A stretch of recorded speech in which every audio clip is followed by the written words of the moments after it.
ಕೊಡಗು ಧ್ವನಿ digital media, ಇದು ಕೊಡಗಿನ ನಂಬರ್ 1 ಯೂಟ್ಯೂಬ್ ಚಾನಲ್. ಕೊಡಗಿನಲ್ಲಿ 6.9 ಕೆಜಿ ಗಾಂಜಾ ಮಾರಾಟ ಜಾಲ ಭೇದಿಸಿದ ಗೋಣಿಕೊಪ್ಪ ಪೊಲೀಸರು. ಗಾಂಜಾ ಮಾರಾಟದಲ್ಲಿ ತೊಡಗಿದ್ದ ಅಸ್ಸಾಂ ಮೂಲದ ಆರೋಪಿಗಳು ಅಂದರ್.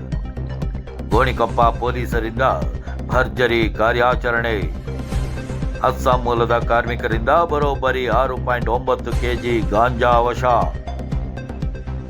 ಅಸ್ಸಾಂ ರಾಜ್ಯದಿಂದ ಕೊಡಗಿನ ವಾಣಿಜ್ಯ ನಗರಿ ಗೋಣಿಕೊಪ್ಪಕ್ಕೆ ಅಕ್ರಮವಾಗಿ ಗಾಂಜಾ ಸಾಗಾಟ ಮಾಡುತ್ತಿದ್ದ ಜಾಲವನ್ನು ಗೋಣಿಕೊಪ್ಪ ಪೊಲೀಸರು ಯಶಸ್ವಿಯಾಗಿ ಪತ್ತೆ ಹಚ್ಚಿದ್ದಾರೆ.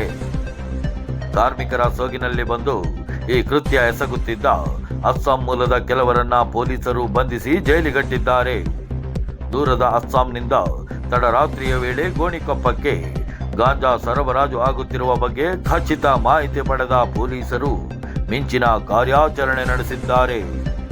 ಗೋಣಿಕೊಪ್ಪ ನಗರದಲ್ಲಿ ಅಕ್ರಮವಾಗಿ ಗಾಂಜಾ ದಾಸ್ತಾನು ಮಾಡಿ ಮಾರಾಟ ಮಾಡುತ್ತಿದ್ದವರನ್ನ ಬಂಧಿಸಿ ಅವರಿಂದ 6 ಕೆಜಿಗೂ ಅಧಿಕ ಗಾಂಜಾವನ್ನ ವಶಪಡಿಸಿಕೊಳ್ಳಲಾಗಿದೆ. ಕಾರ್ಮಿಕರ ಹೆಸರಿನಲ್ಲಿ ಕೊಡಗಿಗೆ ಬರುವ ಕೆಲವರು ಹಣದ ವ್ಯಾಮೋಹಕ್ಕೆ ಬಿದ್ದು ಈ ಅಕ್ರಮ ದಂಧೆಗೆ ಇಳಿದಿದ್ದಾರೆ. ಸಣ್ಣ ಸಣ್ಣ ಪ್ಲಾಸ್ಟಿಕ್ ಪ್ಯಾಕೆಟ್ಗಳಲ್ಲಿ ಗಾಂಜಾವನ್ನ ತುಂಬಿ ಕೇವಲ 50 ಗ್ರಾಂಗೆ ರೂಪಾಯಿ 500ರಂತೆ ಯುವಕರಿಗೆ ಮತ್ತು ಸ್ಥಳೀಯರಿಗೆ ರಾಜಾರೋಷವಾಗಿ ಮಾರಾಟ ಮಾಡಲಾಗುತ್ತಿದೆ. ದಕ್ಷಿಣ ಕೊಡಗಿನ ತಿತಿಮತಿ, ಪೊನ್ನಂಪೇಟೆ ಹಾಗೂ ಹರಿಶ್ಚಂದ್ರಪುರದ ಕೆಲವು ಹೋಟೆಲ್ ಮಾಲೀಕರು ಈ ಅಸ್ಸಾಂ ಕಾರ್ಮಿಕರಿಗೆ ಬೆಂಬಲ ನೀಡುತ್ತಿರುವುದು ತನಿಖೆಯಿಂದ ಬಹಿರಂಗಗೊಂಡಿದೆ.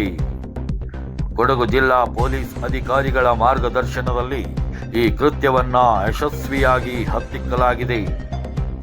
ಗೋಣಿಕೊಪ್ಪ ಸಮೀಪದ ಹತ್ತೂರು ತಿರುಮಲ ಕಾಫಿ ತೋಟದ ಲೈನ್ ಮನೆಯಲ್ಲಿ ಪ್ರಸ್ತುತ ವಾಸವಾಗಿರುವ 25 ವರ್ಷ ಪ್ರಾಯದ ಅಜತ್ ಅಲಿ, 34 ವರ್ಷ ಪ್ರಾಯದ ಅಸದುಲ್ ಹಕ್, ಪೊನ್ನಂಪೇಟೆ ಕೊಡವ ಸಮಾಜದ ಹತ್ತಿರದ ತಿಮ್ಮಯ್ಯನವರ ಲೈನ್ ಮನೆಯಲ್ಲಿ ವಾಸವಾಗಿರುವ 25 ವರ್ಷ ಪ್ರಾಯದ ಅಸಾತುಲ್ಲಾ ಹಕ್, ಪೊನ್ನಂಪೇಟೆ HP ಪೆಟ್ರೋಲ್ ಬಂಕ್ನ ಕೆಲಸಗಾರ 25 ವರ್ಷ ಪ್ರಾಯದ ನೂರ್ ಹಕ್ ಮತ್ತು ಅಜಿತ್ ಅಲಿ ಎಂಬುವರೇ ಅಸ್ಸಾಂ ಮೂಲದ ಬಂಧಿತ ಆರೋಪಿಗಳಾಗಿದ್ದಾರೆ.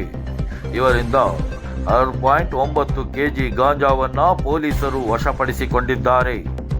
ವಿರಾಜಪೇಟೆ ಡಿವೈಎಸ್ಪಿ ಮಹೇಶ್ ಕುಮಾರ್ ಹಾಗೂ ಗೋಣಿಕೊಪ್ಪ ಸಿಪಿಐ ಶಿವರಾಜ್ ಆರ್ ಮುದೋಳ್ ನೇತೃತ್ವದಲ್ಲಿ Gonikoppa SI Kalegowda, crime SI Venkatesh ಹಾಗೂ ಸಿಬ್ಬಂದಿ ಶ್ರೀನಿವಾಸ್ ಮತ್ತು ತಂಡ ಕಾರ್ಯಾಚರಣೆಯಲ್ಲಿ ಪಾಲ್ಗೊಂಡಿದ್ದರು. ಕೊಡಗಿನ ಯುವ ಜನತೆಯನ್ನ ದಾರಿ ತಪ್ಪಿಸುತ್ತಿರುವ ಇಂತಹ ಗಾಂಜಾ ಕಳ್ಳ ಸಾಗಾಣಿಕೆ ಜಾಲದ ವಿರುದ್ಧ ಪೊಲೀಸ್ ಇಲಾಖೆಯು ಮುಲಾಜಿಲ್ಲದೆ ಕಠಿಣ ಕ್ರಮ ಕೈಗೊಳ್ಳುವುದಾಗಿ ಎಚ್ಚರಿಕೆ ನೀಡಿದೆ.